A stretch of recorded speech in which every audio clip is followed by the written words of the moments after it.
napakadaling mamunga po. Ayan. So kitang kita nyo naman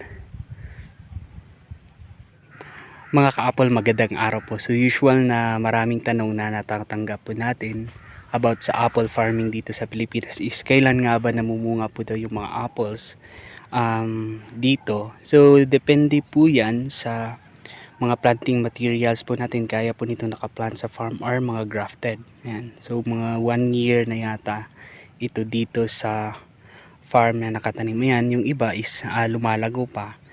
Pero yung iba naman gaya nitong isa na wambogo, kahit maliit pa is meron siyang bunga after 1 year. Ayan. So depende po talaga yan sa ating mga planting materials. Kung ito po ay grafted, so mas madali po siyang mamunga, mga nasa 2 to 3 years, minsan 1 year meron na po siyang bunga. Whereas kung magtatanim tayo ng apple from seeds,